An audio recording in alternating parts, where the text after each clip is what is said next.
अनंत कोटी ब्रह्मांड श्रीराम समर्थ. राजाधिराज योगी राजा परब्रह्म सच्चिदानंद नामस्मरण व भक्तपती एकाग्रता. पालक श्रीगाव निवासी समर्थ सद्गुरु. नामस्मरण करताना चित्त एकाग्र का होत नाही, महाराज की जय. त्याकरता काय करावे? नामस्मरण करत असताना हजार तऱ्हेचे विचार मनात येतात, हे खरे. त्यांना आवरण्याचा पहिला उपाय म्हणजे त्या विचारांच्या मागे न जाणे. विचार मनात आले तर त्या विचारांना फाटे फोडून ते वाढवू नयेत, म्हणजेच मनोराज्य करू नये. विचार येतील तसे जातील, तिकडे लक्ष देऊ नये.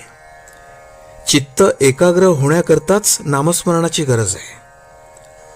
चित्ताची एकाग्रता ही फार पुढची पायरी आहे. चित्त चंचल आहे, त्याला कुठेतरी स्थिर करून ठेवल्याशिवाय भागत नाही, म्हणून ते नामात गुंतवून ठेवावे. नामस्मरण करत असताना ते नाम आपल्या कानांनी ऐकावे, म्हणजे एकाग्रता व्हायला मदत होईल. एकाग्रता झाल्याशिवाय नाम घेण्यात अर्थ नाही आणि नामाशिवाय एकाग्रता होणार नाही, या संशयात न पडता साधे सोपे नाम घ्यावे, म्हणजे आपोआप एकाग्रता येईल. दुसरी गोष्ट अशी की ज्याची आपल्याला आवड असते त्यात आपल्याला एकाग्र होता येते. आपल्याला विषयाची आवड असते म्हणून विषयाचे सेवन करताना आपण एकाग्र होतो.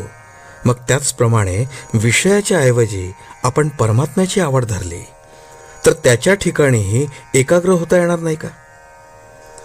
म्हणून आज विषयाची जितकी आवड आहे तितकीच देवाच्या प्राप्तीबद्दलही आवड ठेवावी, म्हणजे आपल्याला त्याच्या ठिकाणी एकाग्र होता येईल.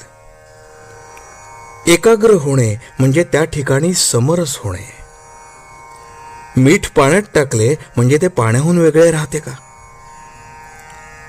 योग केल्याने एकाग्र होता येईल खरे, पण जोपर्यंत समाधी आहे तोपर्यंतच ती एकाग्रता टिकेल. सर्वांभूती भगवत भाव पाहणे हेच खरे एकाग्रतेचे साधन. सर्व ठिकाणी तोच भरलेला आहे असे समजल्यावर द्वैत कुठे राहिले? आणि जिथे द्वैत गेले तिथे आपोआप एकाग्रता आलीच.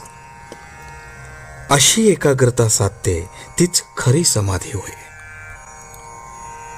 मनुष्य अगदी एकटा असला किंवा एकांतात असला तरी आपल्या कल्पनेने तो अनेक माणसे आपल्या भोवती गोळा करतो.